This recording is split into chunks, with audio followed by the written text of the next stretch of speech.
All right, we are recording.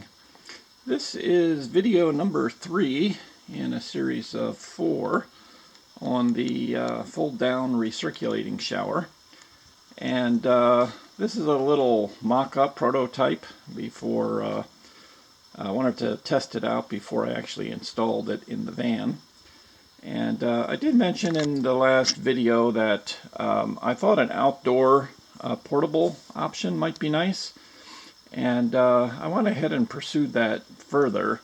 And what you see here is a portable recirculating shower. And essentially the way I've designed this is that I can hook this up to an outdoor shower in pretty much any RV that's got an onboard pump and a hot water tank. And in the back here, this would simulate the outdoor shower part. So essentially coming off of your hot water tank in your RV, you would have a T with a hot and a cold, and this would be accessible through the outside shower. Normally these have a mixing valve. For this to work, the mixing valve needs to be replaced with individual valves. And I'm reaching around here because I want to grab one. So like I said, this would normally be one mixing valve, and it would mix the two. For this to work, water needs to recirculate through a heat exchanger, which I'll go into in just a second here. But these can be replaced with these type of valves. So this one is a PEX. These come in female adapters, male adapters, and so forth. But essentially a hose bib, and that you can connect a hose to. And again, this is being recirculated through a heat exchanger. So let me just go into that here a minute. I'm going to try to take this step by step here. It's a little complicated to explain, but I'll do my best to go through things.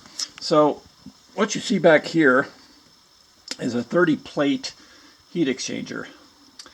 And you have water circulating in opposite directions, and through these very thin plates the heat is transferred. So these are used in beer making. They're used in, I guess it's kind of the idea if you have a heater in your car, same kind of idea where antifreeze is being circulated through very thin plates, and then you had a fan on it. In this case, you have water going, the hot goes from this side to the other side, and then it reverses for the recirculating part, and it exchanges the heat. So the 30 plate, I guess, is considered a 30,000 BTU. They come in 40 plate, 50 plate. This one, it's a little bit slow to heat up, but it's perfectly adequate. If you start out with your water at close to where you want it, you're not waiting more than a few minutes for it to come up to temperature. But let me just back up here and then go over the recirculating part of this. So essentially we have what would be your shower pan, and I just have a 50 micron pre-filter, so that takes care of heavy hairs and particles, any dirt, dust, sand, whatever that would get into the shower pan is filtered out by the gross 50 micron filter. That comes up through this pump. In this case it's a C-flow pump, and goes through the pump and then into a filter. In this case, it's a 3-in-1 filter, so it starts out as a 10 micron, goes to 7 and 5. So it's just 3 layers, and the innermost layer is the 5, wound by 7, wound by 10. So instead of having 3 separate filters, you've got 1 filter. You have to change them a little more often, but it's certainly a big space saver over 3 separate filters. And then coming around to the side is a 12 volt LED UV purification system. So this kills 99.9% of pathogens, and it's done through UV light. And in this case, instead of the 120 version, it's a 12 volt, very economical in energy use, and can handle up to 2 gallons a minute. So pretty slick little device there. Sorry about that, my camera strap got in the way. So that comes up, this splits into a T here. The hot water portion would go through this side, and the cold water portion goes up through this side, and it goes through a thermostatic mixing valve. So this is also known as an anti-scalding valve. You pretty much set it at whatever temperature you want, and it can maintain within, I don't know, half degree. Once you actually get it dialed in, it stays pretty steady when you're first starting out with it. You still see some temperature swings, but it's certainly much easier to control the temperature than dealing with, you know, separate hot and cold controls. So anyway, that is the gist of the recirculating part. The hardest part was just, you know, piecing it together so that it would fit in a somewhat compact space, and then finding fittings. Like, you know, this particular T here was, I was having a really hard time making fittings fit in a confined space, so that solved some issues there. Anyway, let's go ahead and get this fired up, and you can kind of see how it works here.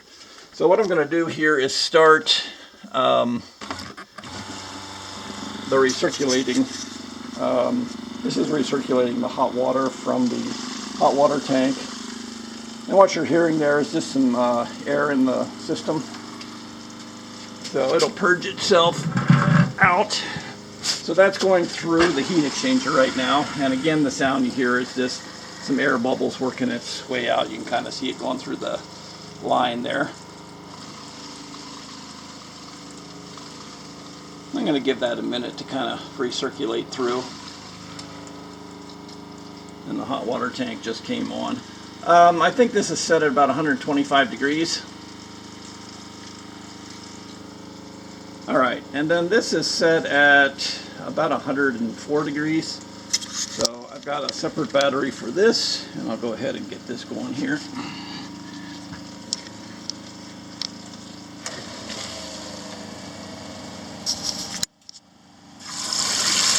So, and this water was at 60 degrees when I started, so you can see it's got a pretty good flow. And what I'm going to do here, just to make the heating process go a little bit faster, I'm going to bump that up. And let's see what we've got here. So we started out at 60, it's already up to 75, 76 degrees.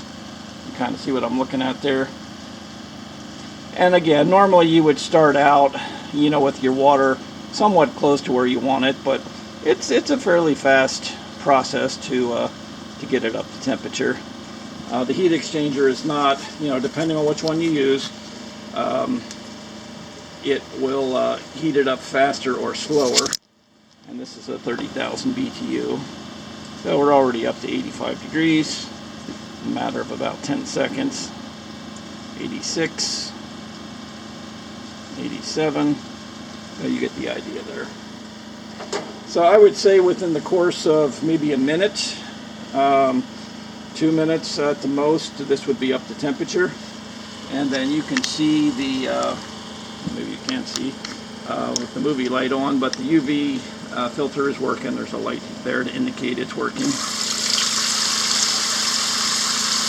And because I've got this set for hot right now, the water pressure is diminished somewhat.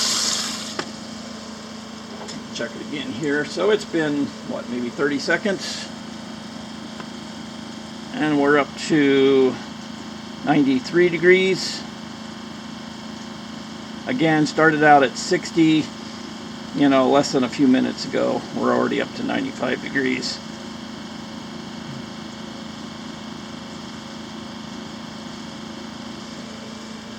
Okay. So you get the idea here. Once this is set and running, as long as you've got battery power, you've got a pretty much endless shower. So that's it in a nutshell there. And yeah, if you have any questions about the operation, feel free to reach out. So again, almost up to 98 degrees here. And I'm going to go ahead and turn this back down to 38 Celsius, which I think is about 104 degrees. Yeah, we're almost at 99 degrees here. So that's quite comfortable right now for a shower. In less than a minute, it heat up. I can feel it on my hand here. It's quite hot. And you can see the water flow is pretty good.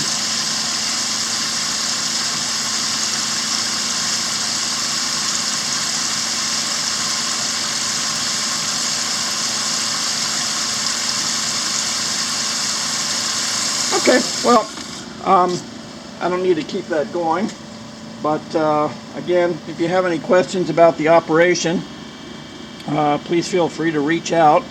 So we're up to 99 degrees there, and once this gets up to temperature, it'll just maintain it. That's the whole point of the anti-scalding valve. So yeah, there's 100 degrees, and again, in use, you could take this box, which is about 18 inches tall, 8 inches deep, and about a foot wide. I will eventually cover the sides with more plastic. I just wanted to leave it open for the video purpose. I may leave the front clear, just so you can kind of see what's, if there's a leak or something. But, and it weighs about 15 pounds. It's a little bit heavier than what I wanted, but that's something I'll work on for the future, is getting it even more compact. But to be able to take a recirculating shower outdoors, or pretty much in any RV, by simply connecting 2 lines to the outdoor shower, and then you need one power source for 12 volt to run the pump. I was originally going to do this with 2 pumps, but I was thinking most RVs already have a pump for hot water. Why put extra weight into the box? Just use the existing outside shower. So that's what I've done here. And okay, again, I don't want to make this too long. If you have any questions about the construction operation, feel free to reach out. Otherwise, this is the final version. Certainly nice to see it a reality at this point. And look forward to your comments. All right, take care.